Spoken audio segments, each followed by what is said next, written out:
We provide you the platform to turn your dreams into reality. Give wings to your aspirations with KR Mangalam University.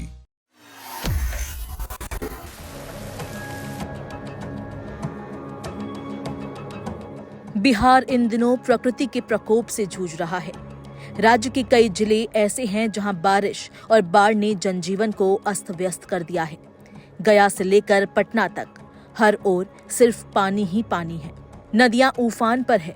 सैकड़ों गांव जलमग्न हो चुके हैं। हजारों लोग प्रभावित हैं। सबसे ज्यादा मार तो उन गरीब किसानों और दिहाड़ी मजदूरों पर पड़ रही है जिनकी रोजी रोटी पर बाढ़ ने सीधा असर डाला है। खेत जलमग्न हैं, सड़कें टूट चुकी हैं, घरों में बाढ़ का पानी घुस गया है।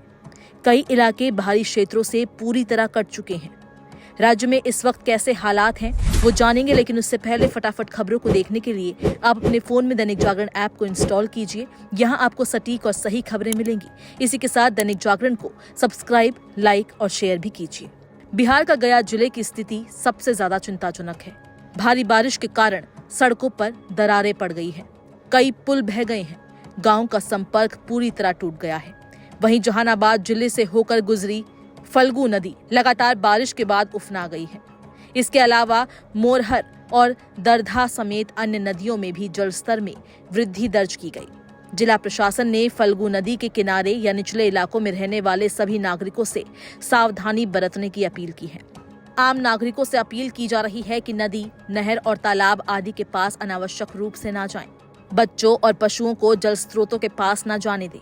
किसी भी परिस्थिति में नदियों के शुरुआती पानी की अवस्था को देखते हुए नहाने या तैरने नहीं जाएं। राजधानी पटना में स्थिति बिगड़ती जा रही है। गंगा नदी अपने रौद्र रूप की ओर बढ़ रही है।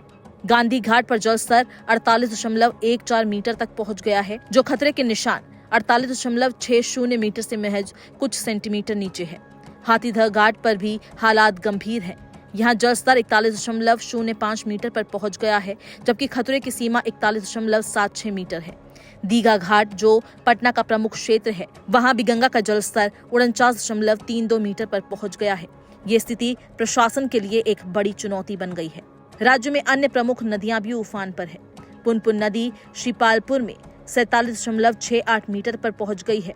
वहीं सोन नदी कोइलावर में सामान्य स्तर से ऊपर बह रही है। गंडक, कोसी और फल्गु जैसी नदियां खतरे के निशान के करीब या ऊपर बह रही हैं।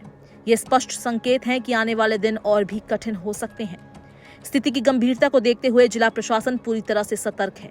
सभी अंचलाधिकारी, बीडीओ और राहत टीम अलर्ट पर है। एनडीआरएफ और एसडीआरएफ को हाई अलर्ट पर रखा गया है ताकि किसी भी आपात स्थिति से निपटा जा सके।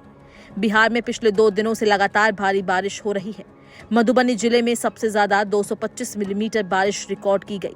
पटना समेत कई जिलों में रुक रुक कर दिन भर बारिश होती रही, जिसका असर ये है कि नदियां लगातार उफान पर है और कई जिलों में बाढ़ जैसी स्थिति बन चुकी है। सारण, मुजफ्फरनगर, वैशाली और नालंदा में रेड अलर्ट जारी किया गया है। औरंगाबाद जिले के डीएम द्वारा जारी चेतावनी के अनुसार बिहार के 25 जिलों में अचानक बाढ़ का खतरा है। इन जिलों में पटना, गया, मुजफ्फरपुर, दरभंगा, भागलपुर, पूर्णिया, कटिहार और बक्सर शामिल हैं। स्थानीय प्रशासन और आपदा प्रबंधन विभाग लगातार निगरानी कर रही हैं। हालांकि मौसम विभाग की माने तो 18 से 20 जुलाई तक बारिश में थोड़ी राहत मिल सकती है। इन 2 दिनों में हल्की बारिश का अनुमान है, जिससे जलस्तर स्थिर हो सकता है, लेकिन इसके बाद फिर से भारी बारिश की संभावना जताई गई है, जिससे बाढ़ की स्थिति और बिगड़ सकती है।